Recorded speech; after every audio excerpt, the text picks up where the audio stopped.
What is up, everybody? I am your host, Shane Maurer, joined by my co-host, Ricky DaCosta. And tell the folks what time it is. Run it back, baby! Time to run it back. Listen, first of all, I hope you guys all had a wonderful Thanksgiving. I know I did. It was outstanding. Enjoyed time with the family, friends. Is that mac and cheese? Oh, the mac and cheese was so good, man. Okay. You know what? After days of eating all the leftovers, though, you're finally just like, all right, I have to get rid of all this stuff. I'm kind of sick of the Thanksgiving food. But yes, I ate. I don't know if I should admit this on camera, but I may or may not have eaten a whole pumpkin pie over the course of the 2 days after Thanksgiving. Okay. It must have been good. But it was delicious. All the food was great. The sides were good. The collards were good, man. And listen, the fans were in the comments. They letting us know what their dish was. So listen, love me a little coquito, right? All right. So I was feeling a little nice, drinks, right? Feel a little nice during Thanksgiving. So I made my brother-in-law one of my I kind of call him my special drink or whatever. And okay, after got a name? After the first just special K or something, gin and tonic, all right. And after one tall boy, he had to settle for a smaller one. Couldn't hang with the big dogs, huh, brother-in-law? Okay. Just kidding, love you. You guys hosted a fantastic Thanksgiving, but yours was good as well. Yeah, listen, absolutely. Listen, when you got family, you got friends, you got love. That's all that matters. Again, it's a time of thanks and appreciation. Absolutely. So I'm very thankful for my health and all my loved ones. I'm thankful for my partner. Me and too. Then run it back. Me too. Don't forget about we got episode the 14 here, guys. Episode 14. Right, we got production in the back. Shawnee, right, doing the thing. Yeah, man. Right, and again, we appreciate it and are very thankful for you guys. Right, 340 followers on Instagram. Like, comment, subscribe. Please hit us in those DMs. Right, we want it all. Yeah, and listen, guys, it was great interacting with some of you guys too about your favorite side dishes, Thanksgiving. I think somebody else threw out a mac and cheese dish too as well. So I'm with it, man. I'm glad, but now it's back to the grind a little bit. And through all the holiday and the festivities, we had some fantastic football this weekend. Now we'll get to some of those Thanksgiving games in the NFL, but let's start with college. All right, I sat down. Great game. Big game. Great game. Huge college football playoff implications. That Michigan-Ohio State game, it was like dramatic theater. Absolutely. The game was just so back and forth. I have to tell you, the way the game started out at first, it kind of seemed like Michigan might just run away with it. Mm-hmm. And then all of a sudden, Ohio State climbs, they battle back. When it got to 17-7, I was texting you and I was texting a buddy of mine, and I'm like, I think Ohio State is going to take this game. For how it started for them, it couldn't have started any worse. Yep. And for them to get back in it, to climb back, it just seemed like the momentum was turning. And it's funny because I was talking about Shawnee about this even before you showed up. Then all of a sudden it was like Michigan just woke up and it's like, okay, it's time to go and win this game. And they opened up the playbook. And I got to tell you, people have been saying J.J. McCarthy might have been hurt. That's why the game plan the last couple of weeks has been more run heavy. Mm-hmm. The throws he made, they were some dimes. They were just a couple in between two defenders, on a rope. But listen, game all around was really good. Some studs. I like the running back for Michigan, Blake Corum. Runs hard. 22, 24 touchdowns. Yeah, he does, man. Donovan Edwards, too, for them. The other guys, tough as heck. But I have to say this, and then I'll let you give your piece, too, as well. Watching that game, the one takeaway, Marvin Harrison Jr. looks like an NFL player playing against college guys. He's just bigger. He just stands out every time you see him on the field. But it was an outstanding game. No doubt there was a lot of NFL talent. I'm happy for Michigan because I thought Michigan should have been in the national championship last year. And I think this might really be the year where they can go all the way. But what were your thoughts?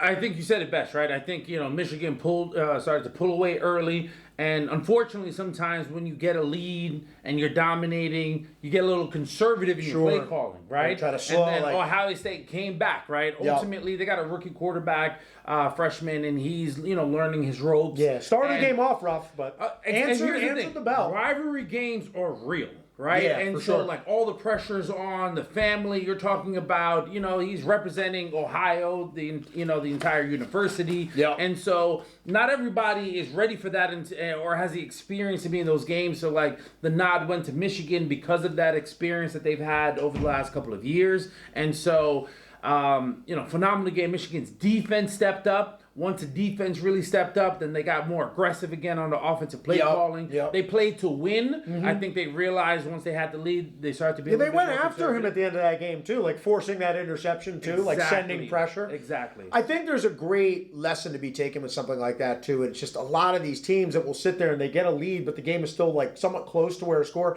The prevent defense, the idea of just like sitting back and letting. I'm not in love with that. Like, go and attack. Go and win the game. You know, do exactly what got you in the position to win the game in the first place. Exactly. Now, here's the thing. I mean, I talk about this all the time, right? More games are lost than won. You've right? said that multiple times. And, it's true. You know, when your coach is on a 3-game suspension, right? If you win this game, you're essentially in the playoffs, right? Yes, you still got to play the championship game and play Iowa. But this is your title game right here. Yeah. Ticket to the dance. Yep. And, you know, they stepped up. They had every reason to be a little bit more conservative and play tight. Yep. They actually went the opposite way. Harbaugh's back now, too. Harbaugh is back, so they're going to have that coaching experience. So on the Michigan side, I like what they did. They played to win.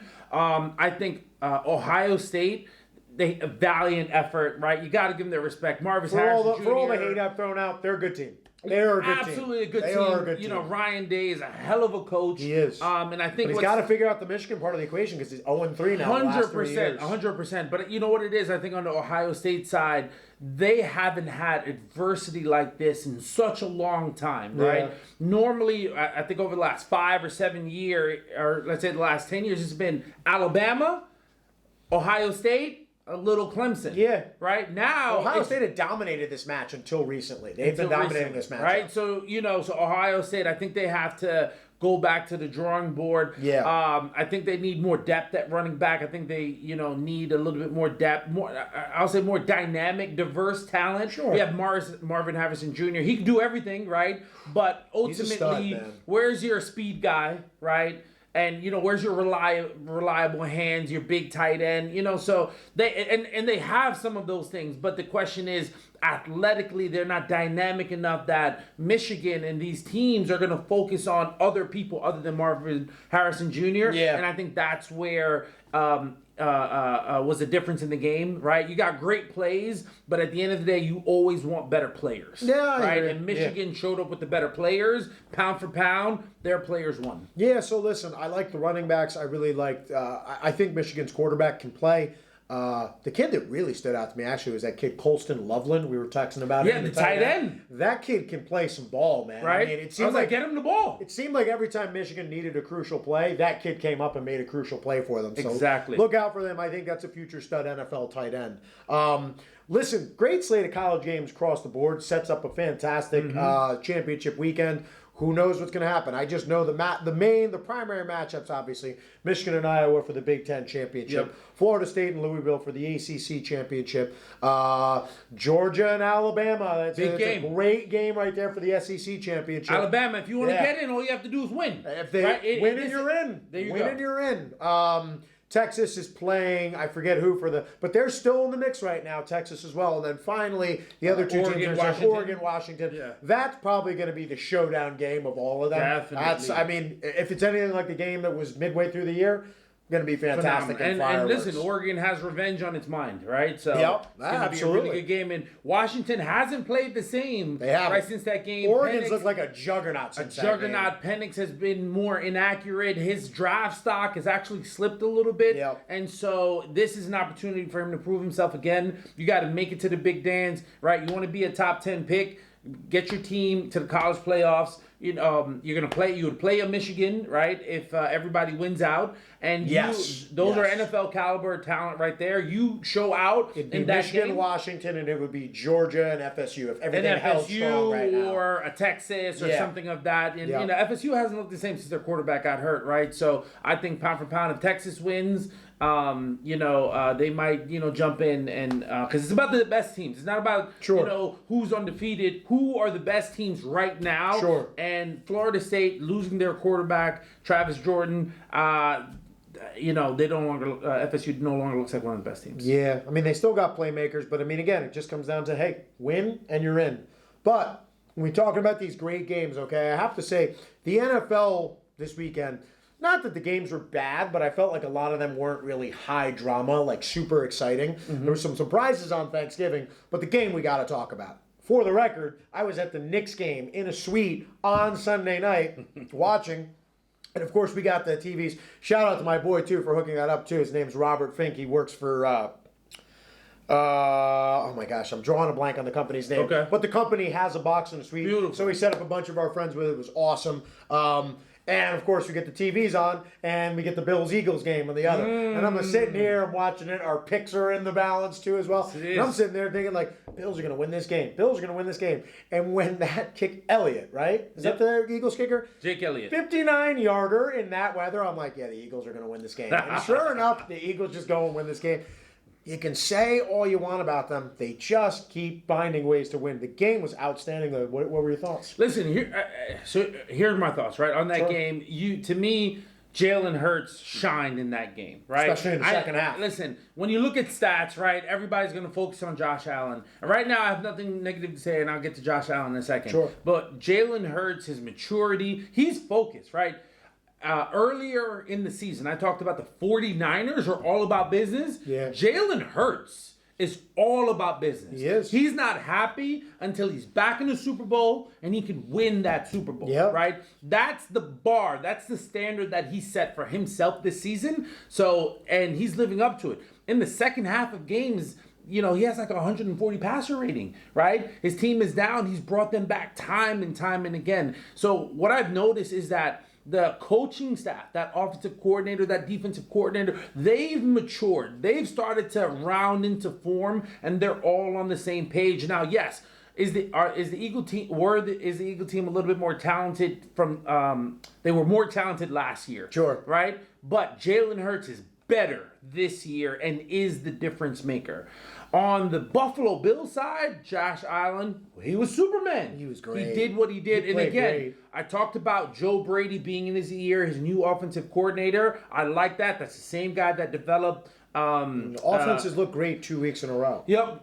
He developed Joe Burrow, right? Yes. He helped him win the Yep. national championship at LSU, right? Yep. So all of a sudden, yes, Josh Allen still had an interception, but you know what? He threw the ball almost 50 times, right? Sure. So a hell of a play that was made by Slade with that interception. And if you focus on it, they ran a similar route with Devontae Smith, and Slade got beat on that play. They flipped the formation, ran it again. He got the pick the second time. So that was just a hell of a defensive play, right? That the Eagles defense got on that. So listen, Josh Allen was Superman. My issue in that game on the Buffalo Bills side was the head coach, right? Your offense puts up 34 points against the best team in the NFL right now, and you give up 37. On the touchdown play that Jalen Hurts scored, right, on that quarterback run to win, right, they lined up like they had, they were in man coverage, right, with two safeties deep, and then as soon as the play started, it was a zero blitz. Those safeties ran to you're blitzing a gap, but the Red Sea's part. Bang, exactly. Those receivers ran to the strong side. Jalen Hurts immediately recognized it without hesitation, runs left, right, scores a touchdown, right? So the question is, you have a running quarterback, right? Your defense is tired. Man's extremely challenging, though, because if you turn your backs, he's just going to run anyway. Exactly, right? So, like, some quarterbacks, you don't want to blitz them, right?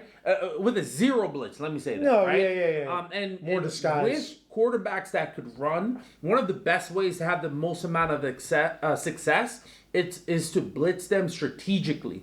Force them to run in a particular direction. So even I agree. What they did with Michael Vick back in the day, right? He was a left-handed quarterback. They would actually blitz him to his left-hand side so that he was forced to roll out to the right. They'd have a spy or a soft rush. Sure. Basically, have an edge setter to the other side. Exactly. So that you could force him in that direction. Sure. That's something you can do with Jalen Hurts. It's kind of the Russell Wilson recipe for a while. Like when teams started to figure it out. Just don't let him get outside. Out of pocket, exactly. Because he's already, height challenged, just trying right? to keep a box. Exactly. Yeah. So you can force Jalen Hurts to one particular side, and the Jets did some of that, right, to get him off of his game this season.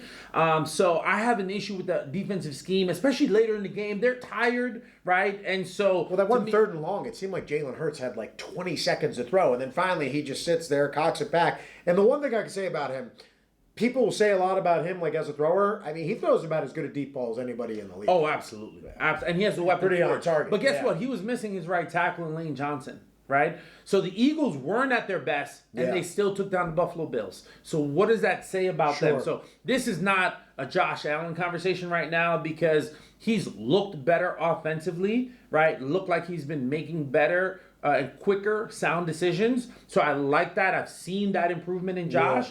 But defensively, yes, they've suffered some injury, but the scheme, right, against opponents doesn't make sense. Think about it. People forget this. They lost to the Denver Broncos, right?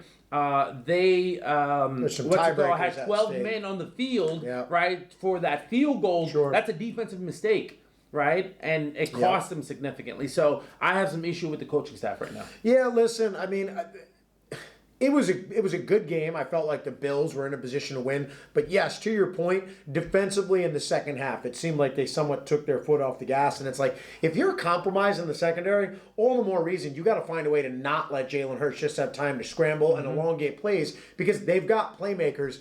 But I can't help. I don't want to pile on the Bills because their backs are up against the wall as it is. They basically have to more or less win out now, especially with the tiebreakers. The Eagles are just like, they're kind of a nightmare to defend if you're trying to cause, because what do? Okay, so we want to take away Jalen Hurts. Okay, but that's going to leave just some open running lanes then for the regular running back.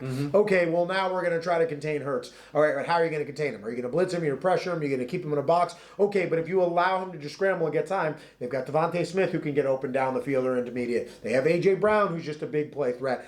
And then when all else fails, they have a quarterback that can go and scramble and make major plays. So, to me, it's just an extremely hard team to defend. You have to be able to get a consistent pressure with 4 or 2. I think that when you start sending the extra man, it's just easy for them to recognize. And to your point, if you're going to send it, it has to be someone from a disguise, and you have to force Hurts, maybe similar to how they did to Vic and Wilson. You have to force him in one way. Yes. Right? Force him to the left so he has to throw across his body. That's the best way to approach it. Listen, we'll see if the 49ers can have a better approach. That's obviously an outstanding game that's coming up this weekend. They have a front four that they can rush in by themselves. So. And I think that's the key to being able to play with the Eagles. You have to be able to pressure with your 4 up front. But listen, as good as that game was, another great game, Texans versus the Jags. Now, you and I were going back and forth on this last week. Listen, even though the Texans lost, they are for real. CJ Stroud is for real. That team's young. They're not going anywhere. They still got a shot here, too. They're probably not winning the division. Jacksonville has now clearly set themselves up to take over that division. But I think there's going to be a real question maybe in a year or two, if not sooner. Who is the best quarterback in that division? Because, listen, Trevor Lawrence has had 2 very good weeks in a row, but C.J. Stroud just all year the trajectory that he's on. And listen, let's be honest. He's a rookie. Look, let's be honest. Pound for pound, Trevor Lawrence has significantly better weapons. Significant in terms of experience in the NFL, in terms of money paid. I got right? you. Listen, don't get me wrong. CJ is making his receivers look like superstars, but they're late-round guys. Nico Collins, was he... he was a late-round draft pick, too, he was like 5th-round pick. Yeah, and Tank Dell wasn't that high either, too. And if I'm not mistaken, C.J. Stroud fought for Tank Dell, right? Did he? Exactly. They played together, right? Exactly, right? So they have some prior history there. You can see the chemistry. Yeah. Exactly. So what would happen, right? Yes, he's got Dalton Schultz, but what would happen if you put some, a Calvin Ridley on that team? Right? Sure. And so that's exciting to see and watch. And what would happen if they had an experienced running back? Yeah. Right? They got, Pierce. Pierce was young. I don't know what's happened to Pierce this year. He just hasn't seemed to rekindle that not magic. everyone is a bell cow. Right? Fair. And even though Pierce has some good talent, I just don't think he can handle carry the the load wear by and tears himself, of a right? 16, 17 and so game I think season. the next step for the Texans is to bring in another quality back to split the time with them, and hopefully that keeps him Singletary had that good game a couple weeks ago. He wasn't as good this week, obviously. Exactly. Yeah, Jacksonville's he's a defense bit is older, pretty right? good, But I too. think they needed that explosive running back, right? Yep. But hell of a game. Like, inches came down to that field goal. I would have loved to see that game go into overtime, right? But I didn't want to say it. But what I did like, where I'll give Jacksonville credit. Yeah. Whenever the Texans scored, the next drive, They answered. Yeah. Right? And that's huge. That builds a lot of confidence. And Trevor Lawrence played good enough to win. I don't think it was his greatest game ever. Yeah, but he's using his feet a little bit more, which is good to see. Exactly. He's too athletic to not use that aspect of his game. I agree, 100%. Yeah. Listen, that Jacksonville's defense is very good. Yeah. And so, listen, Josh Allen. The game, right? Hey, don't bring up Josh Allen, right? Because I mean, the dime at the edge rusher, Josh Allen. I know. Do you realize that we chose Daniel Jones over Josh Allen? Oh, another right? Daniel Jones. Like, if you want to... Hey, the Giants won another game this week, too, though. You must be thrilled. Listen, look, hey, DeVito! Hey, where's the spaghetti and meatballs? Hey. So, look, listen, hey, you're doing the damn thing, right? Yes, so, look... I am happy that the Giants are winning. That defense looks good. Sure. My thing is, now you got to go all the way. Now you got to make the playoffs, right? Now you got listen. At 4-8, I just don't see it happening. Being lukewarm is one of the worst things possible. Be hot or be cold, right? Fair. But lukewarm, not acceptable, right? So if you want to go win these games, you went from the 2nd or 3rd overall pick to the 10th. You might go make the playoffs. Yeah. Right? And so, look, they got some big games coming up. They play the Eagles twice. Look, do I think we are playoff contenders? No. But you know what? You mess around, you hang around long enough, you might be able to sneak in the Giants or the Vikings. Who knows, right? Yeah. But the Packers in the mix now, too. Packers in the mix. The Rams are in the mix, right? So, look, they're there. They're 1.5 games back. The NFC is interesting because it's like, so at the top, it's clear, right? You have the Eagles, you have the 49ers, you have the Cowboys. Yes, I know, including you guys too, okay? Even though I think you guys are a slight step down from those two, you're there. You're in the conversation for the elite teams. After that, it's kind of just like who's you the said next it's the Cowboys, team? the 49ers, the Eagles, and everyone else. Yeah. And guess what? There's 4 more spots for everyone else. Someone in the South has to win that division. Yes. Right? So that's going to be... Right now, I really can't tell who it's going to be. Probably between the Saints and the Falcons. Right? Yeah. You know, so let's give the nod to the Saints for whatever reason. Okay. Right? So, that's 3 other spots for everyone else. Sure. So could the Giants mess around and sneak in? Absolutely. But what I've seen in DeVito, right, is that I've seen progress. Sure. Right? Those are good deep balls. Those are good. You're right. Jalen Hyatt, right? Hyatt. So, highest graded out receiver of the week. With a rookie quarterback, I just want to see development, right? And I've been seeing that in DeVito. Obviously, he's competing. Yep. The team is listen, the defense held the Patriots to 7 points, right? Sure. It's huge. Now, listen, at the same time, the skeptic in me can argue, right, that the Patriots are doing it right. Yeah. They're about to have a top 2 pick. I think the reset their franchise for the next 15 years. Right? But they're still devoid of a lot of talent, though. Like they need. So make sure you team. can't mess up if you get the top 2 picks. Well, actually, that's a lie because Chicago is going to probably get it just because. But look at the Carolina Panthers, right? Frank Wright just got fired because he wanted who? C.J. Stroud. Yeah. But the owner, right, the GM wanted, How do you fire him inside of the first year, though? Because clearly there was dissension there, right? And listen, we faced it with Daniel Jones. Sure. Right? Ownership wanted to pay him $160 million. I have a hard time believing that J-Ball and Shane I said that to you earlier in the year. Pay him that rate. I think they were told they have to do it. Absolutely. Yeah. So when you look at Carolina, right, and you look at the football experts, right, the head coach that you signed to a 5-year contract, sure. If he wanted C.J. Stroud, right, you got to trust the guy that's going to develop him. You know what? It's funny. We're sitting here talking kind of somewhat the layout of the NFC, and I totally forgot. And this is a good segue. Another game that was surprising, and also I didn't throw them into this conversation for a reason. And you've been my darling all year, but Detroit. What the heck happened on Thanksgiving, man? I mean, that to me kind of looked like reading your own press clippings a little bit too much, kind of believing in your own hype. Green Bay Packers just came out and kind of punched you in the mouth, and you guys really didn't have an answer. Now, you're still in great shape. You're going to win that division. I'm not really so worried about that. But what that game kind of told me was what I've kind of somewhat felt all along. They're a year away. They're a year away, I think, from being that serious type contender. And it's one game. Everyone's allowed to have one bad game again. Look at Dallas and Arizona. San Francisco went on a 3-game losing streak, too, as well. But that was a surprise to me. So, 100% a clear surprise. That game, the Lions were never prepared. They just didn't look. They didn't look ready to play. First of all, I don't think they've won on Thanksgiving in the last 8 or 10 years, right? So that there's something going on there. But even hats during off to Jordan Love too, man. Hats off to Jordan Love. But even in the Dan Campbell era, they still haven't won on Thanksgiving, right? So they just didn't look prepared. And specifically, Jared Goff didn't look prepared, right? Yeah, a couple of rough weeks for him in a row. Right, so, that's interesting, right? Like, obviously, he's playing to get a contract extension for what he's done. St. Brown does what St. Brown does. Right, but the second piece of that is that defense, right? That secondary. It needs work. And they're not getting pressure on the quarterback. And so, yes, all the credit to Jordan Love, but that Packers offensive line played great.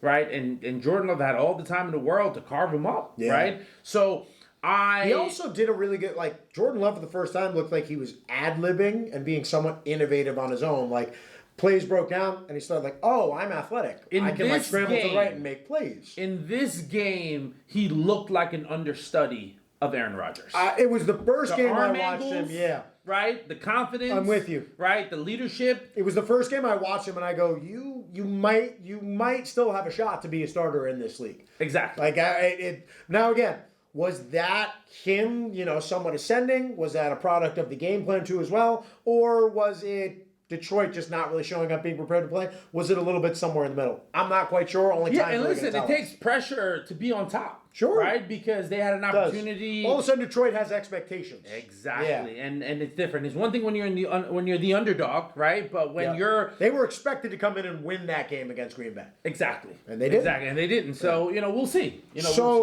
Listen. But like you said, the NFC is wide open. The NFC is wide open. But Detroit is obviously, they're one of the better teams. But again, I don't know if I can put them quite...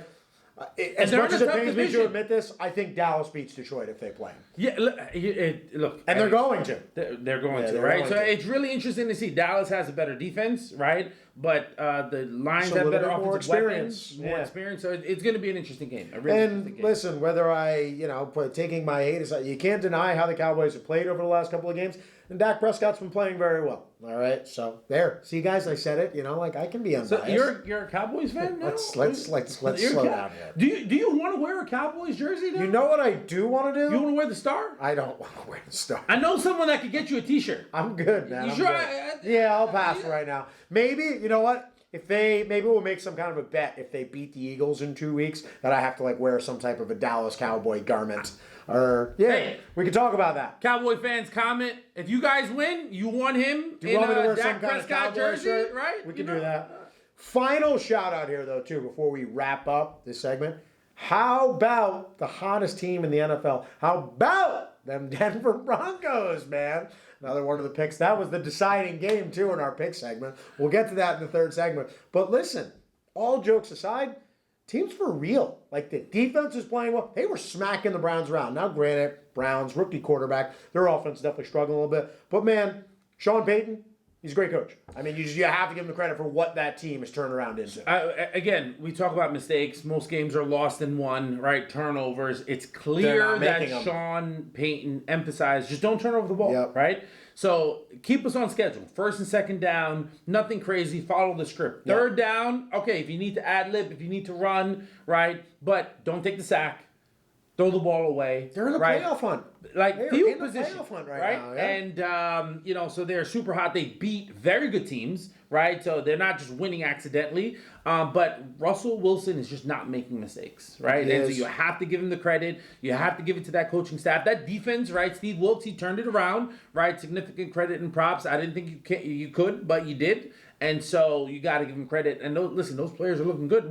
They've had talent. Yeah. They haven't unlocked it. And now it's always interesting. So Wilkes or is it Fangio? No, Steve Wilkes. Fangio's down in Miami. All right, I always okay, gotcha. But it's always interesting with a little bit of good quarterback play, how amazing a team looks. Yeah. Right? How better the defense looks. Yeah. How better the running backs look. How better the weapons and the offensive line looks with just a quarterback that doesn't make a lot of mistakes. Yeah, I mean, listen, Sean Payton, I guess it took him, obviously. He had to figure out what kind of worked with the team and what was best for Russell Wilson. But he's figured it out. My hat's off to him and that coaching staff, especially looking at the Broncos last year. They looked like such a mess and a joke. And people were questioning whether Russ is washed. He's anything but. He's been one of the best quarterbacks in the league if you're just talking about statistics and numbers.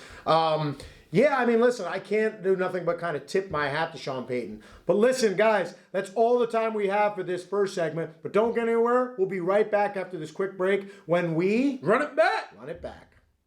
What's up, everybody? Welcome back to the second segment of Run It Back. All right, this is going to be a football-heavy show today, too, as well, because we're getting into the nitty-gritty of college football. The playoffs are starting to somewhat come into form in the NFL. Even though the NFC, it's still like crazy, and the AFC, just it's so tight between so many teams. Absolutely. But we want to talk about a lot of these things and kind of, the 3 quarters, like awards. Who do we think is going to what? Third quarter report? Third quarter report. But wait, hold on. Don't you got to revise something? I do. We're not gonna spoil it for them, but yeah, I got to revise my Super Bowl pick because clearly I'm not going with the Bengals anymore. It's just so wait, you were wrong.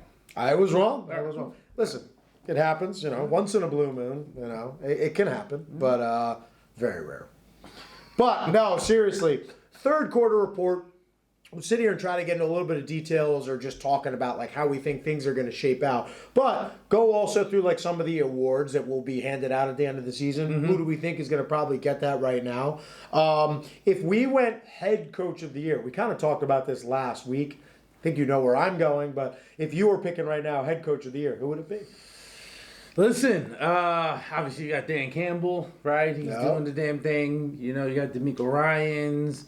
You can say the Philadelphia Eagles coach, right? Like, they're 10-1. I could never cast a vote for that guy. I can't do it. But listen, I have to go with DeMeco Ryans. Okay. Right? And so from where they started to where they are, like their wins above replacement or wins above expectation, he's done a phenomenal coaching job. So, a little side note on that, right? It's like, so you're kind of saying like, started from the bottom, now we're here. That's a Drake song, isn't it? You're a rapper? I mean, dude, if anybody heard that I said a Drake lyric on camera, they would be shocked. Oh, yeah? Yeah, I'm not the biggest Drake guy, but I do know started from the bottom, now we're here. So, well, listen, look, that organization, everything that they've done, they hit it right. And I got to go with DeMeco Ryan. All right. Listen, I'm going to go with Dan the Man Campbell, okay? Detroit Lions have just been nothing but suffering for the better part of the last 40, 50 years. They are now in a position to win their first division title in, I don't know the exact amount of years, but I want to say they weren't even winning when Stafford was there though too, because Rodgers over there. So they made the playoffs once. Yeah, no, I know they made the playoffs, but I don't think they've won a division title. I think I'm safe in saying at least since Barry. Oh my gosh! By the way, quick little side note, and I told you about this. If you haven't watched it already on Amazon Prime, Bye Bye Barry documentary. I didn't get through all of it, but it's good. It's really documentary good. About Barry Sanders. It is outstanding. Kind of just detailing his career and he kind of goes through why he ultimately decided to leave the NFL at the peak of the game. To me, my opinion, the GOAT. No one's ever going to change my mind. I even sent that in a text the other day. But Barry, all it did was just reaffirm my love for him, not only as a player, but as a person. Just a good dude. 100%. Yeah. But, my guy is Dan Campbell. Detroit's ready to go and win their first title. I think I could have made that pick with more confidence, right? If they beat the Packers, right? But I see some slippage, right? And so I couldn't go with Dan. Yeah, listen, again, at the end of the day, for me, it's not making the playoffs for them last year, even though they showed the promise towards the end of the season. For him to come back, follow through with it. The team is very dynamic on offense. They might have the best running back tandem in the league. They've built it the right way. Their offensive line is one of the best in the league. They've got weapons in Laporta and Amon-Ra St. Brown. Good. They've got a good young cornerstone piece on defense in Hutchinson. The young kid at linebacker, Campbell's not bad either, too. Mm-hmm. But they've got to add more on that side of the ball. There's no doubt. These last couple of weeks have kind of shown that. Secondary defensive line needs some pressure. But I definitely like Dan Campbell for head coach of the year. But I'm not mad at the DeMeco Ryans pick because, the Texans have been outstanding compared to what people thought they were going to be this year. They've been above and beyond expectations. And I'm sure they'll both be in the running. But this is one that I think we'll probably both agree on. How about Rookie of the Year? Ooh.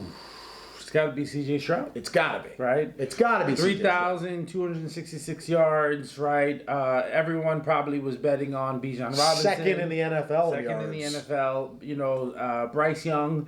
Heck, C.J. Stroud probably just got Frank Wright fired, right? Like we just talked about in the other segment. So he's in the top 10 of touchdown passes, too, as well. One away from 20. He is my rookie of the year. Well, we don't have to spend too much time debating this one because I'm with you. I mean, up until a couple weeks ago, I believe he had the best quarterback touchdown to interception ratio in the league. Like, as a rookie, the fact that his name was even being thrown out in MVP discussions. And listen, I'll be the first one to say this. When the draft had first originally was like coming up and people were talking about quarterbacks, it's not that like I thought C.J. Stroud was bad. He just wasn't the guy that I was really looking at. Most people were talking about, is it Bryce Young or is it the kid from Indianapolis, Anthony Richardson? Just because he was big, talented, he could move, athletic. And then Bryce Young was just, he's been the guy since high school, since college. I don't think anybody, if they were being honest, really was out there like kind of cheering on or saying that C.J. Stroud was going to be that guy. But he is, in fact, that guy. Well, listen, I look, a guy that I follow, Louis Riddick, right? Like, when it comes to talent evaluation, like, he's exceptional. He's a Stroud guy? C.J. Stroud has all the measurables, right? And so he was a big fan of him. And, you know, he's someone that I trust his opinion. And so... Former GM, I believe. Right, former GM, right? Washington Redskins. And player. He drafted, you know, Sean Taylor. Sure. And so, like I said, C.J. Stroud had all the measurables, but he had the Ohio State stigma, right? Like, Ohio State quarterbacks have not been successful in the NFL. They haven't. Right? And has broken that mold now, right? And so what made me a fan of C.J. Stroud was when Georgia played Ohio State, and he was able to carve up that defense, move the ball down the field. Great. That's a lot of NFL players on that game might have Georgia made him a team. top 5 pick. Absolutely. Yeah. So I think that was validation for a lot of GMs, right, and experts that, hey, this guy can play in the NFL. Yeah. And ultimately, I think that led to the Texans making that pick. Well, again, when I look at C.J. Stroud, too, I think that he's got the total package just in terms of as a thrower. Extremely accurate, can throw the ball deep, strong arm, can make all the prerequisite throws. But then when all else fails, he can go and make the plays with his feet when he needs to, too, as well. Which is kind of becoming the new thing with quarterbacks. Like, obviously, you want them to be good throwers, but that ability to do things with your legs, too, as well, and make the crucial plays when you need to, it's such a crucial aspect of the position right now. 100%. And he's got it all, man. I mean, he is the real deal. I'm excited to see, like, what his career turns out. And the Houston Texans are going to be a formidable foe for years to come, man. And all of a sudden, we were talking about the AFC South as like one of the weaker divisions. I mean, it's a pretty strong. It's not a bad division. It's not a bad division. Listen, it's not the NFC South. That much I could say for sure. It's not. So I mean, it's really not. So yeah, so we're in agreement there then. Rookie of the year, C.J. Stroud. Okay, how about your offensive player of the year? So my offensive player of the year, I got to give it to my guy, right? He's amazing, right? Former Chief Tyreek Hill, doing the damn thing, on pace for over 2,000 yards, gonna do something special, 10+ touchdowns. Do you realize Tua has thrown for about 3,100 yards and Tyreek Hill has 1,300 of them? Yeah. Right, he almost has 50% of Tua's production. Sure. And they wanted to say Tua was an MVP candidate, right? So offensively, Tyreek Hill, most dangerous man at the wide receiver position. Too much offensive talent. He's literally made that team. He's made that offense. Now look, Jalen Waddle, he's a stud. Moster's doing the thing, but Tyreek Hill, hands down, offensively, nobody's touching him right now. All right. Listen, I can't be mad at it. I think Tyreek Hill is outstanding. I think he is essentially the key to that offense going. But he's actually not my offensive player of the year. But stay tuned. Maybe his name could resurface. I don't know. All right. My offensive player of the year is one CMC, Christian McCaffrey. Okay. And here's what I'm going to say about Christian McCaffrey. When we first started this, the first episode, first or second episode, I can't remember exactly now. It's good. It's starting to all just become a blur. Hey, 14 episodes in. 14 episodes. But I remember talking, and we went through like top fives at quarterback and running back. I don't know if we got to receiver because then the season just started, but it'll start to be a more regular thing. We'll figure it out as we go. But we went through the running backs. And I think I had Christian McCaffrey ranked as the third-ranked running back, and I had Henry and Chubb in front of him.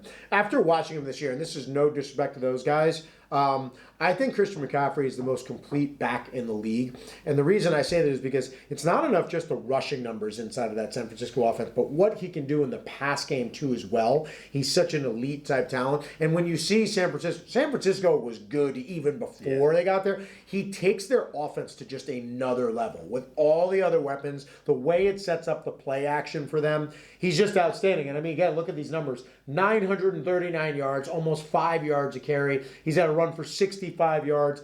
He's got 11 touchdowns too as well. So, and that's just, he has another 4 that's just his receiving, rushing. right? Yes, he has multiple receiving too. The guy has just been, when he doesn't even need to be, he's been like a bell cow for that offense. Again, sometimes I worry just, keep him healthy for the stretch run, but the guy is unbelievable. So I think you nailed it on the head right there, right? Like, he's healthy, Yeah. right? What he's doing now is what he did all of last season. Sure. But he was out several games, Yep. right? So if he stays healthy for the season, he's going to put up great numbers. And I think you're seeing it now, and he's a significant part of that offense, right? And so, yes, it's hard to argue with him. But my argument to that point, he's not doing anything special, right? He's putting up great numbers, and he's just actually doing his job, doing what he normally does, but he's healthy enough to extrapolate those numbers over the course of 17 games, right? So I think that's why he looks so good. Versus Tyreek,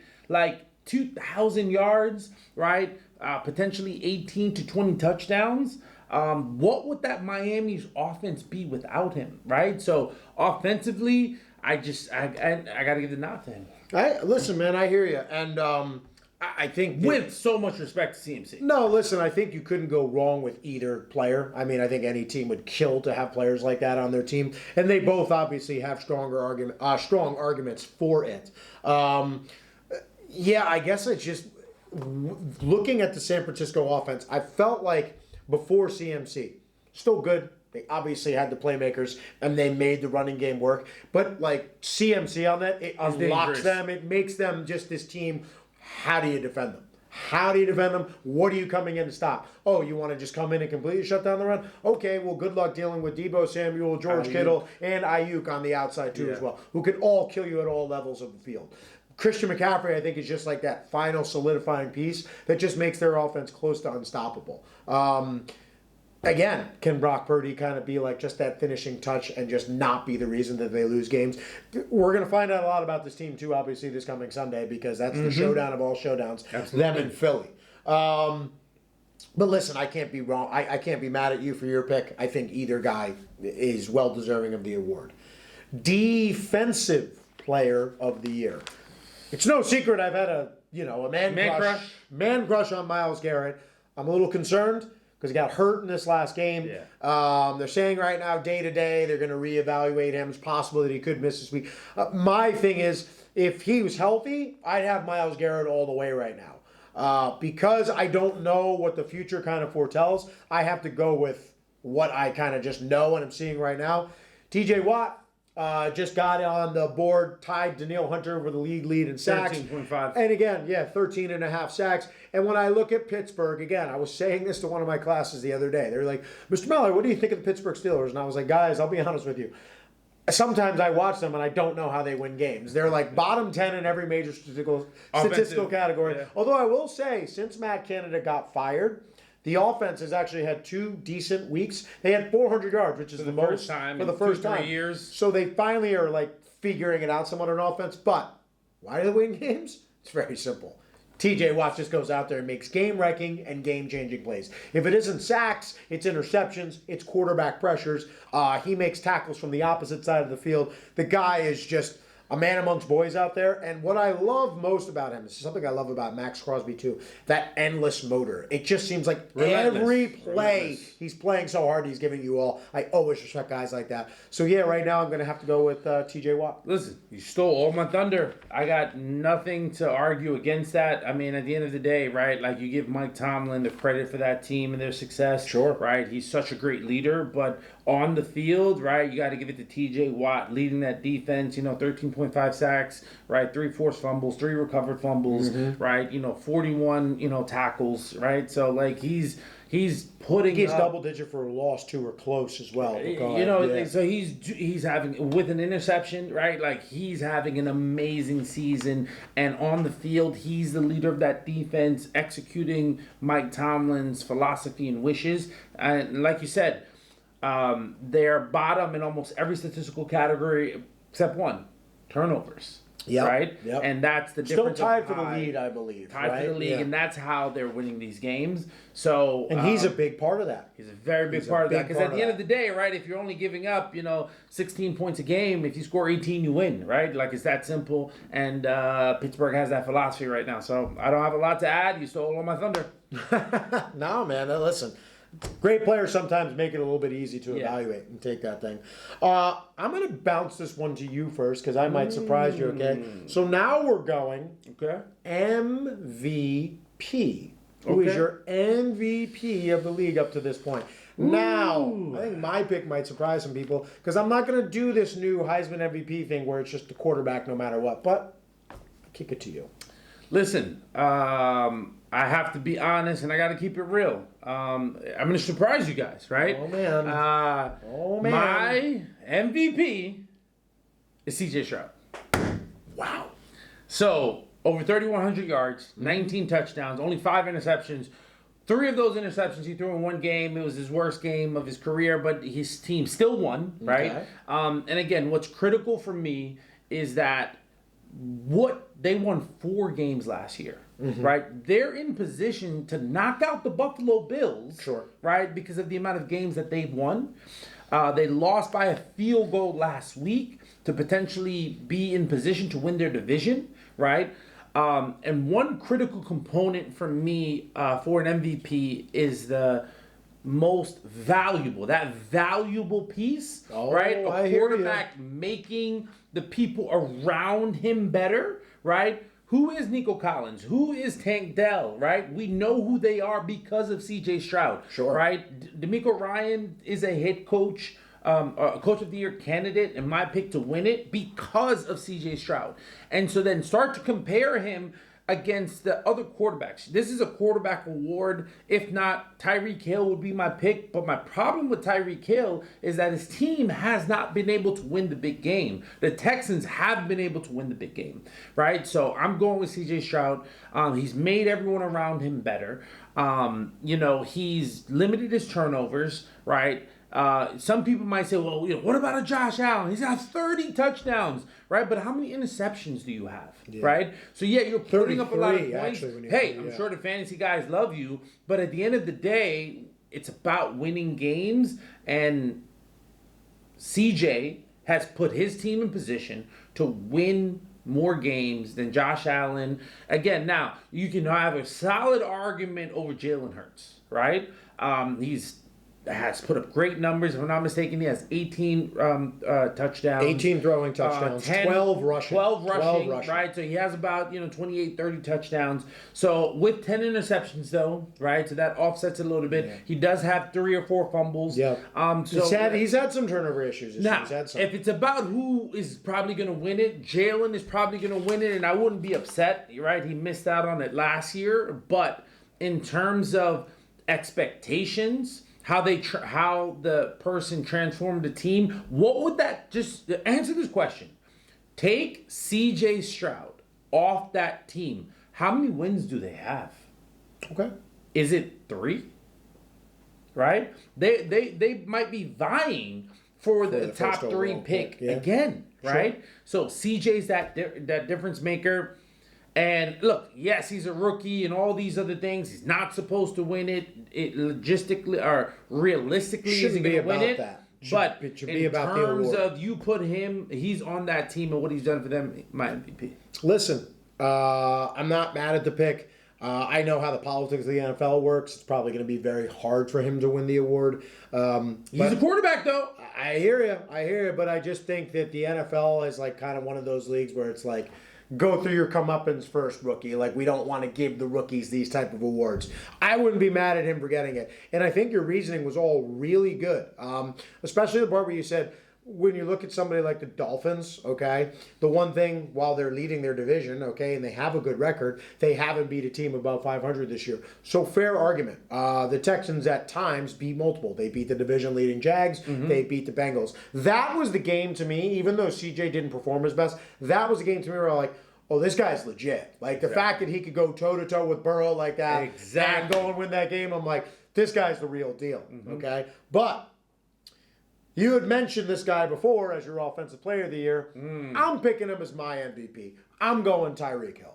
Okay? And my reasoning for why Tyreek Hill is the MVP is you take Tyreek Hill off of that team. We're talking about value, right? You and I both interpret the award, I think, very similar. Yeah. Most valuable player, meaning if I take you off of your team is simply not the same. They're significantly diminished. And just like you said that about C.J. Stroud, I think the same thing about the Miami Dolphins without Tyreek Hill. Again, look at Tua prior to them even getting Tyreek Hill. They were debating whether he even was the quarterback of the future. And even parts of last year, they were still debating it. But when he finally really got onto the same page and they started utilizing Tyreek Hill, Tyreek Hill started exploding for the yardage. And again, who emerges out of that? J.J. Waddle, too, as well. And because they're so fast on the outside, defense is coming with the game plan. We have to kind of protect more on the back end. We have to worry about Tyreek Hill and the speed. We can't let it behind us. Well, now all of a sudden you get Mostert, NHN, putting up the numbers that they do during the run game. And they are the number one statistical offense across all major categories. And if you take Tyreek Hill off that offense, they're simply not that. They are not the same team, and I don't know what their record is. Again, we can argue the semantics about whose team would be worse off the records, but I think if you're looking at MVPs, the choices that we're making, those two guys have provided more value to their team than any other players, respectively, this season. Yeah, and listen, again, that's hard to argue, right? I think if the team won some of those big games, if they beat the Chiefs, right? If they beat the Bills, right, they would be. He's not going to win it, too. He's a receiver. Right? He's not going to win it. But listen, in a year that it's jumbled, in a year that there's no clear winner, I think there's an opportunity. If they go out, win the division, have a top 3 seed, I think you have to take the Miami Dolphins seriously. Sure. But again, a 4-win team making the playoffs with a rookie quarterback, with a rookie head coach. I mean, that's just... Especially with how important the quarterback position... And I'm not a guy who... I don't take wins and throw it all at the quarterback's feet and say, oh, hail the quarterback. He is the only reason we won the game.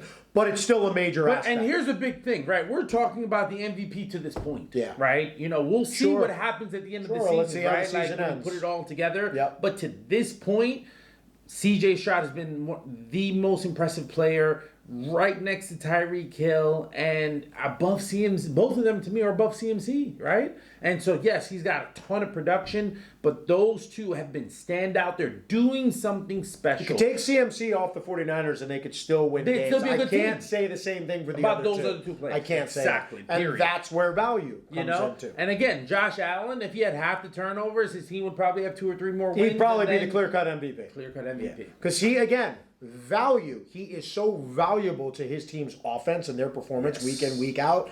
You can't deny it. But, to your point, turnovers are a part of the game, too. You can't keep putting your team in a position to where they have to fight back from these types of mistakes. And remember this. C.J. Stroud, 3 of his offensive linemen have missed, starting offensive linemen have missed half of the season. That's a good point. Right? That's a good point. So he's been doing this with subpar talent, right? Backups. And sometimes the backup to the backup. And a bunch of unproven commodities at the weapon spots. With no major running game. With no, well-known number 1 wide receiver. Sure. Right? Yeah, so like I said, he is the offense, right? And if I'm not mistaken, he's about 150 yards from leading the NFL in passing yards. Yep. So, You know, he goes out, win 10, 11 games. And cool, I'll still take his yardage over Sam Howell's because it comes without all the turnovers. Exactly. Sam Howell's had a lot of turnovers.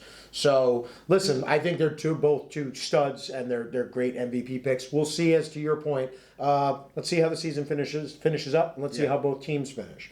But I've been thoroughly impressed. Tyreek Hill is Tyreek Hill, but I've been thoroughly impressed with C.J. Stroud. He's been outstanding. Okay, so finally, we're 3/4 of the way through the season. We get the Super Bowl pick now again. Now, I assume you're going to stay with your original one, which was Ravens 49ers, right? And you picked the Ravens as the winner, correct? I did. Okay, so are you sticking with that? Listen, I'm sticking with the Baltimore Ravens, Okay. right? I'm not going to renege. I'm not going to mix any shenanigans. I'm just saying, right? if you feel an honest way, I wouldn't sit there and hold it against you. I'm not happy that Mark Andrews is hurt, right? It's a tough one. That does provide It's a tough me some injury. concern, but, likely has, been impressive. He's a more of a good athlete. Receiving tight end. Beckham has to stay healthy. He's gotten some juice and whatnot. Those receivers are catching. Great defense too, man. Solid defense. Leading the league in sacks, man. Defense, they can get it from a lot of different ways. So I think it's going to come down to home field advantage. Okay. Right? And if the Ravens get it and it has to go through Baltimore, that is going to put Patrick Mahomes in a position that he's never been in. Now, I think Patrick Mahomes could win any game, right? I am concerned about his offensive weapons, right? And I'm even concerned about the weapons that they have. They're not playing them consistently enough. Rashid Rice should be on the field every single play, period. That guy's got to be on the field more. He can make plays. Kelsey, 100%. With Pacheco, that three-headed combination is good enough to make damage in the playoffs. Sure. But hopeful, and they're reliable from so far throughout the first half of the year. The 49ers, we're going to see what happens in this game. But the winner of that 49ers-Eagles game is going to really determine home field advantage. And it can go a long way to doing it. It's got to go through San Francisco, right? We'll see if the Eagles can put up or shut up. All right.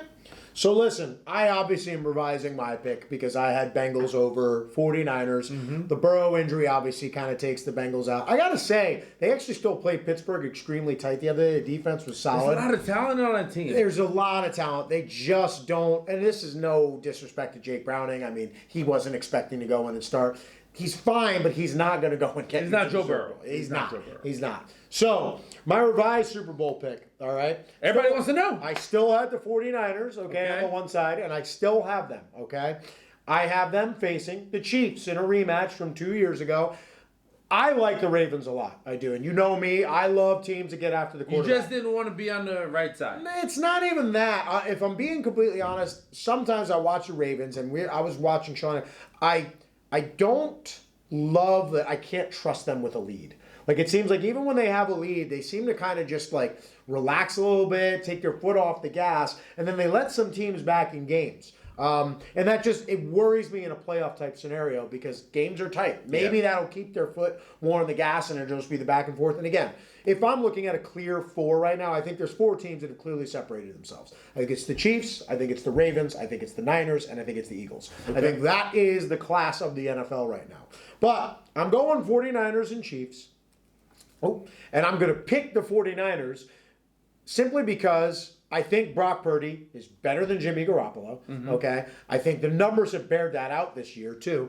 I think the 49ers, top to bottom, and the statistics, I think, bear this out, I think they are the most complete team in the NFL.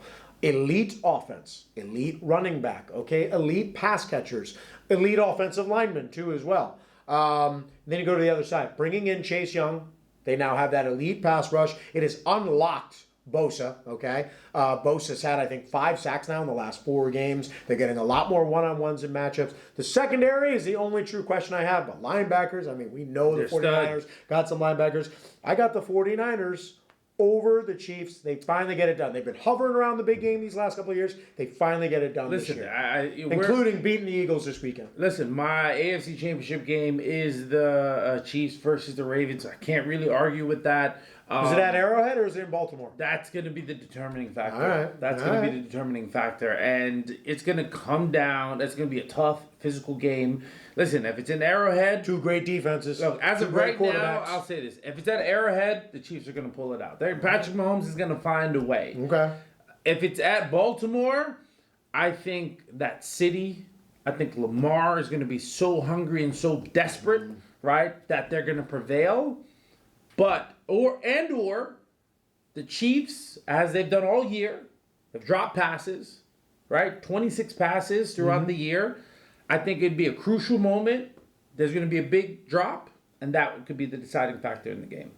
On the other side, it's looking like it's going to be 49ers-Eagles, and obviously I'm on the 49ers. With Chase Young now, like you said, it's unlocked them. Yeah, listen, again, we could also be sitting here in weeks from now, and when those games come up, it could be different teams. We don't know. But if I'm looking at it right now, those are the 4 teams that I think and expect to be there at that moment. Yeah, and listen, hey, you Cowboys fans, right? You could do something about it. You can. You could do something about it. Your team. But, Your team got to show up. I'm just talking about, like, maybe making the NFC Championship, like, not the Super Bowl. Hey, just do that like, first. Baby steps. steps. Yeah, baby steps. Time out. Know your place. Know your role. Yeah. NFC Championship game. But listen, guys, that is all the time we have for segment number 2. But don't get anywhere. We'll be right back with the final segment when we run it back. What is up, everybody? It is the third and final segment of Run It Back. I am Shane Mallory with my co-host Ricky DaCosta. And before we go into the picks from last week and then obviously the picks of this week, we got to talk about Stud of the Week. You've kept us, you keep hinting about it. You guys are going to be surprised. You guys are going to be surprised. Well, I'm ready for the surprise now, man. So tell me who's your Stud of the Week, because I think you guys will be more surprised by mine. Listen, you going to get a lot of loving from my Stud of the Week. My pick is Jordan Love. Oh! All right? That was so corny, I loved it. Listen, they took down the Lions. That's my kind of joke right there. Took down the Lions, Sure. 268 passing yards, 3 touchdowns. Yes, Dak had better numbers. He had 3 throwing touchdowns? He had 3 throwing touchdowns. Why did I think you were Exactly, okay. right? This is the first time I've seen glimpses of him being an understudy of Aaron Rodgers, right? The sidearm throws. He's earned himself right? at least one more year. He's absolutely earned himself one more year. And think about it, right? Like, he's got 3 number 2 receivers, right? Between Watson, Dobbs, and Reed. They're like solid. They're Reed. growing together, Yeah, I right? like Reed, though. But you know what? Like, you went out national television on Thanksgiving. And a game most people expected you guys to get pieced up. Yeah. Right? Now, don't get me wrong. If you really dive into that game, the score should have been different and the Lions should have been in it, but shoulda, woulda, coulda. Jordan Love, him specifically, played tremendously well, and I think you got to give him his flowers because there's been a lot of criticism by him. He's surpassing he's next in line of Aaron Rodgers. That's a tough mantle to follow. And here's something crucial. Through 11 games, Aaron Rodgers and Jordan Love has almost the same amount of passing yards, and they have the same amount of touchdowns, 21, through 11 games. Now, I'm not saying he's going to be A-Rod. I'm absolutely not saying that. You got to bring up the turnovers on that side, too, though, but that's different. Yeah, because Aaron Rodgers usually doesn't have more than 5. But from a production standpoint, from a development standpoint, right, we haven't seen the huge accuracy issues that we've seen earlier in the few games that he played. Okay. He's developed, and so he led his team to a huge victory against one of the top 3 teams in the NFC, so you got to give him his flowers for that. Stud of the week, it's not always about putting up huge numbers, right? It's about the right numbers in the right game. Divisional game, Detroit Lions pushing for the number 1 seed. Keeps them in the NFC. playoff hunt, too. Keeps them in the playoff hunt. Jordan Love, loving what you're doing. Get your flowers. Stud of the week. Hey, man, listen, that's a good one. I can't be mad at it.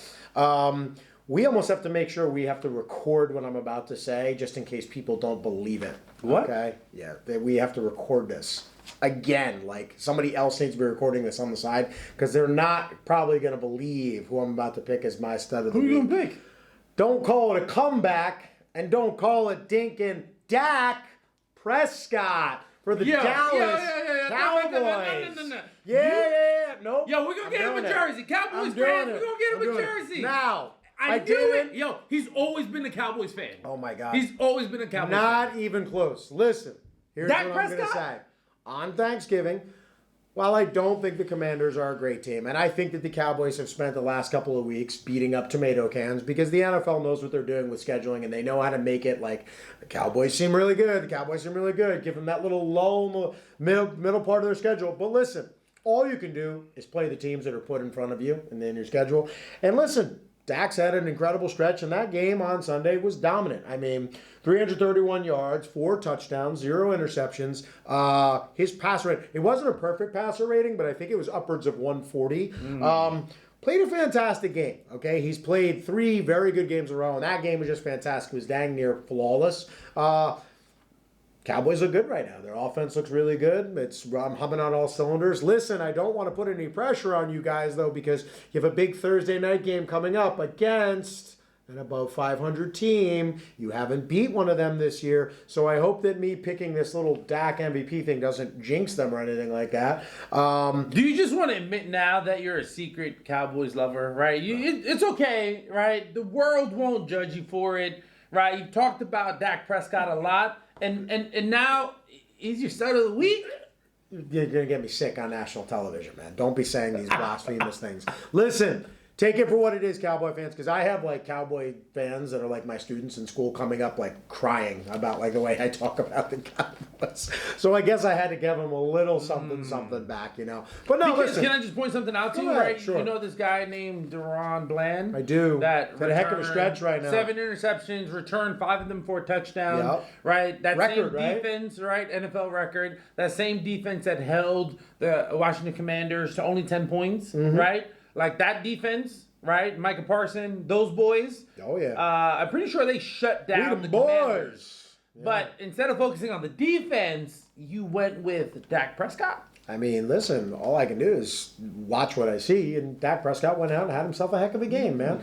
Listen, you want to make him your MVP pick? You want to switch that? No. You want to renege? Listen, you got to do more than beat up on tomato cans for me to make you the MVP.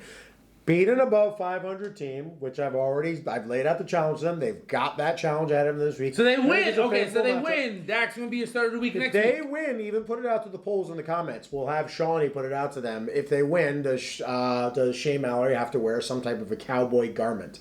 I just hate that I have to go and spend my own hard-earned money on something. Yeah, listen, I think the star on you might look good. You know what? I'll find somebody who has an old hand-me-down shirt or something, and I'll throw it on. But listen. Dak is anything but whack these last 3 weeks, man. He's played his butt off. The numbers back it up, too. He's been the best quarterback in the league over the last 3 weeks. Thank God a season isn't played over 3 weeks.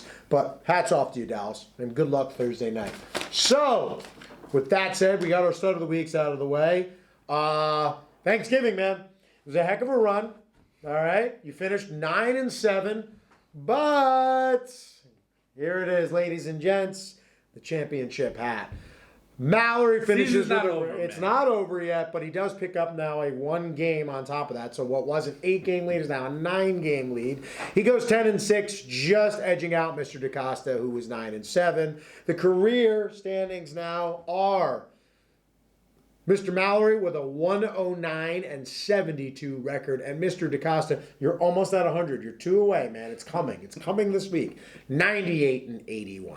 So I know you keep saying it's a long season, but it's getting shorter. The time is ticking. But I don't like to gloat, okay, until the victory is done. So we go into this week. All right. Where is my... Oh, it's right here. I'm sorry. We go into this week's peak. Good luck. Picks. I apologize. Yeah. You'll need it. I've had it all year, so the luck is on my side. But good luck to you, my man, and let's get to talking about some of these games. Why don't we start with the Cowboys? Seattle. That is the lead-off right there. Your new team? Yeah, my new squad. Well, I'm picking them this week. So the Seahawks go into Dallas. It's a short week. Now I know Thursday night football is crazy. Crazy things happen. And Seattle is desperate. They do need this game. I just don't think they match up very well with Dallas. They've got question marks on their offensive line. Gino's been a little bit banged up. Charbonnet has been solid in filling in for Kenneth Walker. Yeah. But if Kenneth Walker is not there, I don't know if Charbonnet is going to be able to produce well against one of the league-leading defenses in Dallas. I think Dallas just has too much for him. I like Dallas in this game. Listen, it's actually a perfect trap game. If there was a game to take, Seattle, this is the game. Next week, the Cowboys play the Eagles. They easily could be looking towards that game. They just dominate the Redskins. Their bellies are full. This might be the perfect opportunity for Seattle to come in and sneak a win, but the Cowboys defense is too good right now, and they can't really bet against them. And they're at home. They've dominated at home, so Cowboys is the pick here. Yeah. I also like a lot of the Dallas offensive players, too, in terms of fantasy. If you got them, start them. CeeDee Lamb, he's been on the rise. Brandon Cooks, what he's been doing lately. They finally realized that Brandon Cooks is the second ball. best receiver on their team, not Michael Gallup. So, I like them to have big. I like Pollard in that game, too, as well. Seattle struggled against the run last couple weeks. I'm curious to get your take on this game because I've been looking at it, and I honestly don't know who I'm going to pick. Indianapolis at Tennessee. Ooh, divisional game. The Colts have been amazing. No one thought they would be in playoff contention right now. Yeah. Gardner Minshew, a productive 6-5. Okay. Yep, 6-5. Productive backup quarterback. Doing the damn thing. Probably everyone's pick. I'm going to go with the Tennessee Titans. You're going to go with the Tennessee Titans? Right. Look, divisional game on the road. I think it's a great letdown spot. They're home, yeah. Here's the thing, like we talked about, right? They've surpassed expectation because the expectations were so low. Now they're in the 7th place to make the playoffs. Expectation is high. Hopes are up. Perfect opportunity for the Tennessee to play spoiler, burst their bubbles. And ultimately, if Tennessee wins, they're in the hunt now, right? Yeah. So, big game. I'm going with Tennessee. Wow. I didn't realize. It's like I haven't paid much attention to them this year. Tennessee is 3-7, okay? Tennessee, 4-7. 4-7. 4-7. Oh, okay. Yeah, so it's not up there. All right, my bad. 4-7.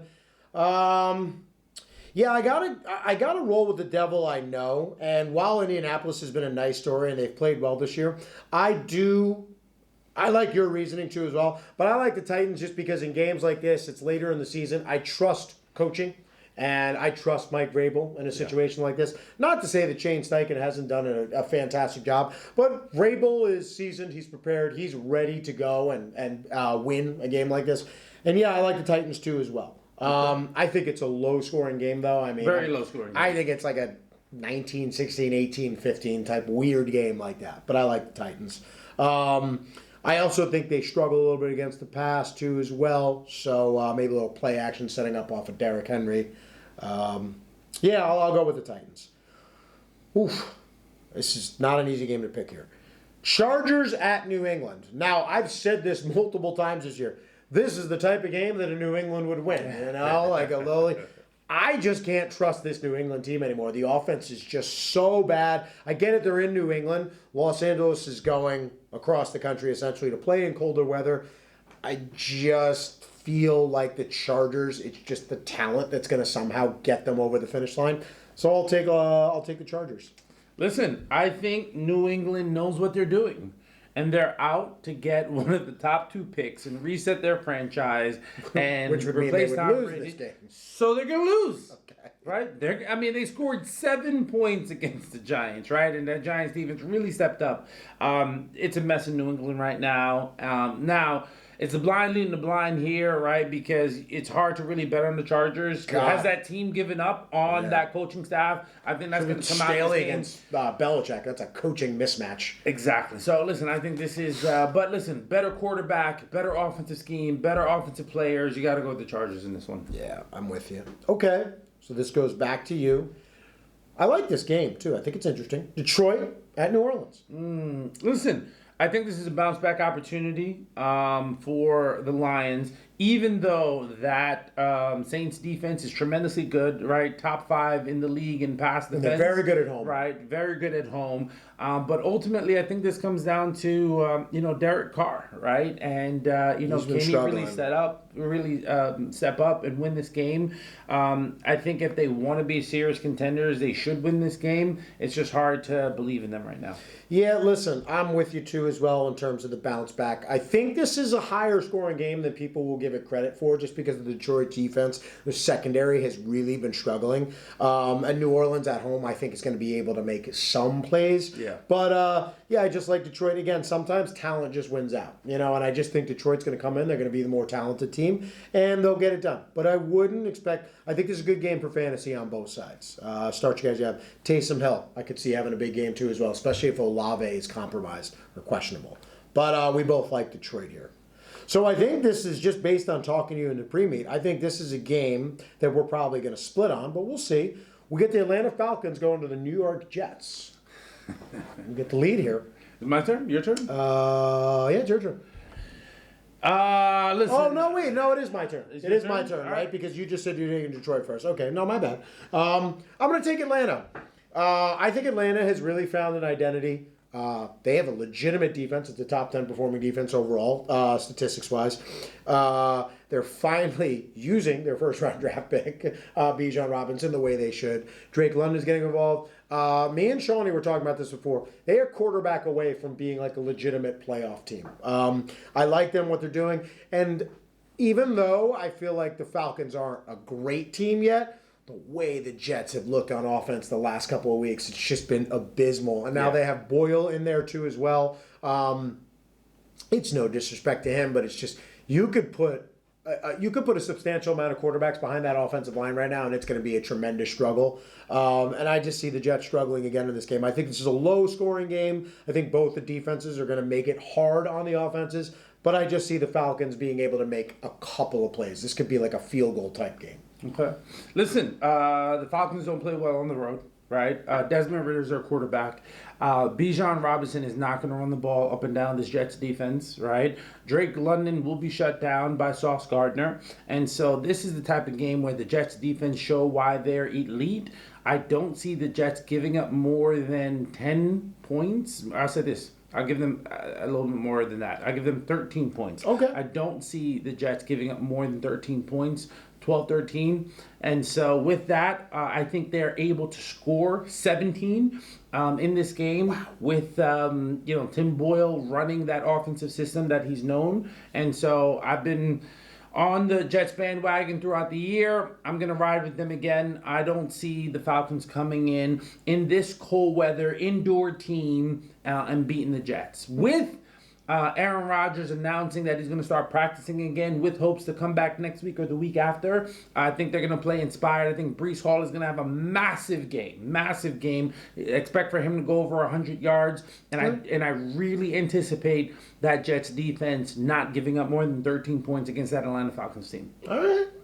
I mean, listen, you had some solid reasoning there, too. I think the best reasoning you came up with was the dome team coming and playing outside. It's getting colder out. Jets offense is just listen, those Georgia and Florida boys, they come up north, that northeast, that 30-degree weather. I hear you. Different animal. Okay. I think this one's pretty cut and dry. Arizona at Pittsburgh. You got the lead. Arizona, Pittsburgh. I got to go with Pittsburgh, right? You got a West Coast team coming out east, playing an early game. Yep. Kyler Murray, a guy that likes to run around. And again, it is I don't know if you want to run around against the Steelers. Exactly. This is a Mike Tomlin game. They're probably going to look to get their offensive scheme going a little bit better. So I expect the Steelers to put up some points, dominate this game. Look for like a 28-17. Offenses look better the last 2 weeks, too. Yeah, so I think they're going to continue that. Expect for George Pickens to get the ball here. So a 28-17, 28-20 type of game, Pittsburgh Steelers. All righty. I'm with you, man. I just think the Steelers are the better team. I think the Cardinals are tough. I think they play hard. I think they fight through every game. But they're devoid of a little bit of talent, especially on the defensive side of the ball. Yeah. They really struggle against the run, too. That's going to be tough, too, when you bring in Pittsburgh with now Najee Harris, who's playing a lot better, and Jaylen Warren, who is just... At any given moment, that guy gets the ball, he's a big play threat. I mean, he is a threat to take the ball all the way. Provided with their other weapons, the offense seems to be improving. They just broke 400 yards for the first time. In Pittsburgh, I like the Steelers. So, I take the lead on this one. This is Miami at Washington. Now, I'm going to take Miami, but I will say this. Washington right now is a little bit desperate. They are going to be at home. It's going to be colder weather for Miami. I expect a little bit of a back and forth, kind of like a shootout here. But I like Miami to come out and win this game simply because their defense is a little bit better than Washington. Howell has been turning the ball over at an alarming clip lately. They're able to get pressure at a pretty good rate.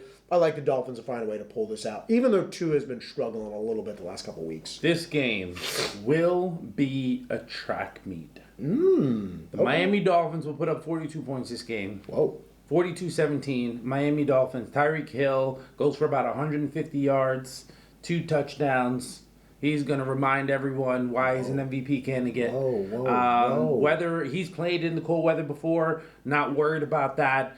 This will be a beatdown. I don't think the Commanders are going to a beatdown, massive beatdown. Okay. I don't think they will be able to move the ball a lot on this Miami Dolphins defense. That secondary is legit. They're gonna shut them down. I expect Sam Howell to have. They did just lose though, Jalen Phillips, right? They lost them, yeah. They did, right? And so, but again, that secondary, they can give that defensive line more time to be able to get after that quarterback. So massive game, 42-17, Miami Dolphins. Alrighty, okay.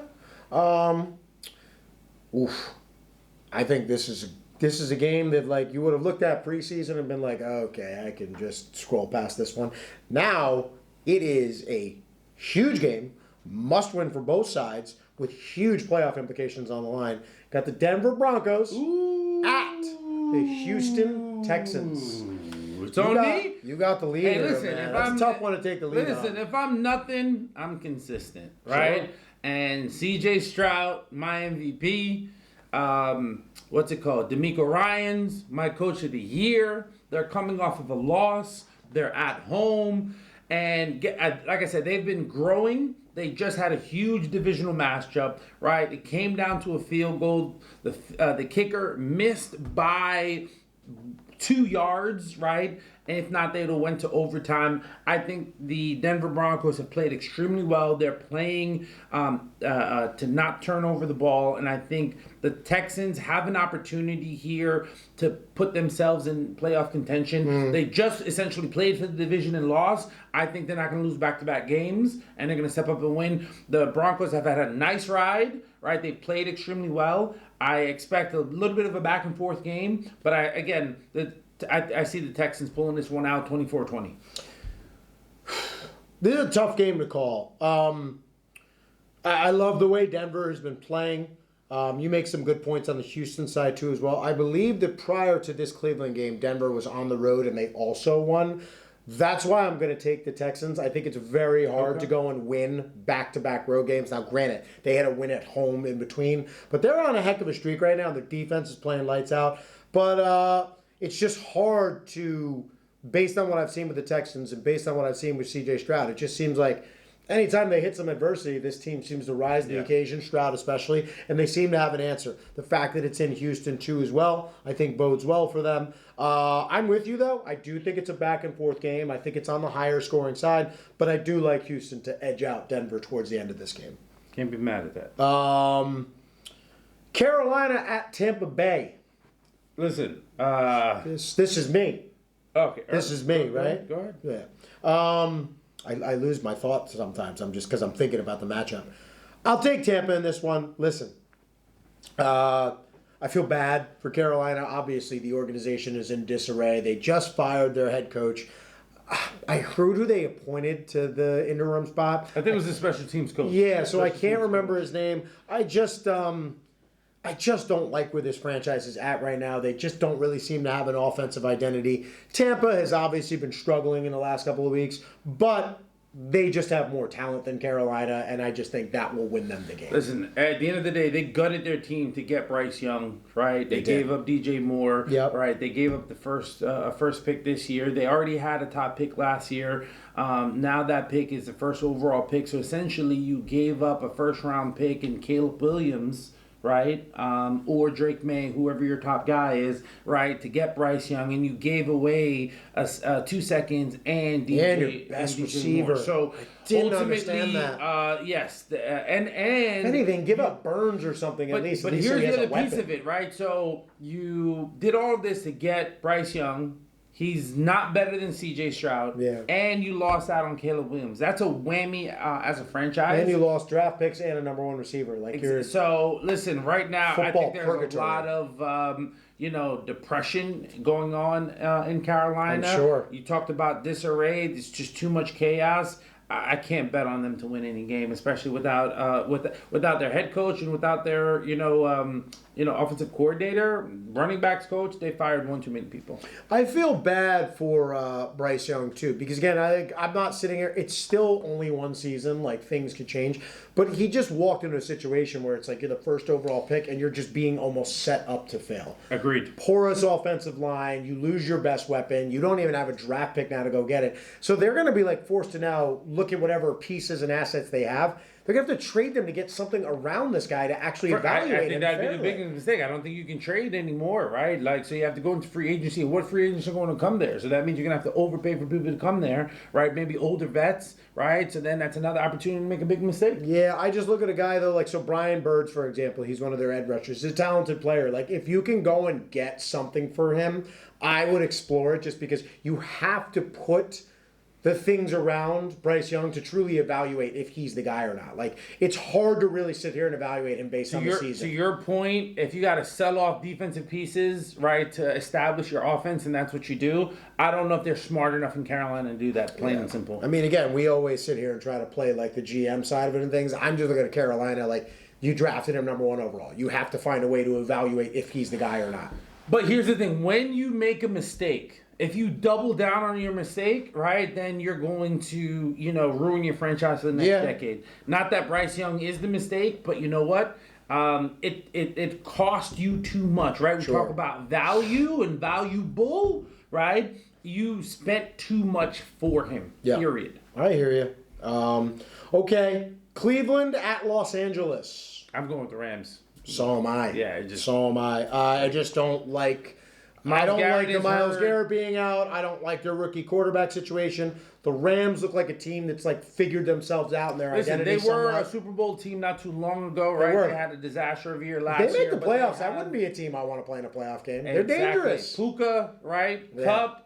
Matthew Stafford, Kyron Williams. Holy cow! Again, we just talked about that with the Panthers, right? The Rams went all in, but guess what? They hit on their draft picks. They picked up a Kyron Williams. They picked up a Puka Nacua. Sure. Right. All of a sudden, right? Their offense looks extremely dynamic, right? But they still have a strong defense. They've drafted defensive talents. That secondary looks better than anyone ever thought about or would have imagined at the beginning of the season. So, right, that's what the Panthers need to do when you spend that much. But you know what? The question is the quarterback the right one? And so I'm with the Rams because they have too much talent and the Browns don't have enough. I'm with you, man. I like the Rams.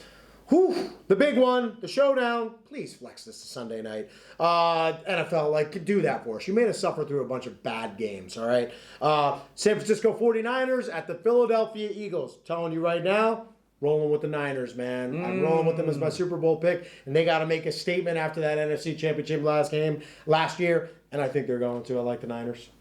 Listen, even though it's in Philly. It's in Philly. I'm behind. Right, I got to be bold. All right. But it's not going to start right here. I'm going with the 49ers. Listen, I think the 49ers are pissed. Right, I said at the beginning of the season, the trash talk's been starting already. It's already been started, right? Purdy wants to prove himself. I think CMC didn't like the taste of that particular game. He almost single-handedly kept them in that game. And listen, Chase Young is going to be a huge factor. We'll see if Lane Johnson is still out, right? That right tackle, that's going to make a big factor. They could rush with 4. They have athletic linebackers. I expect them to have a better defensive scheme than what we saw in Buffalo. It's going to be a tough, low-scoring game. Not low-scoring, but it's going to be that 24-21 type of game. I just think... the Eagles start off slow like they have been, but the 49ers don't let them catch back up in the second half. Because Purdy won't make those mistakes. Alrighty. I like it, man.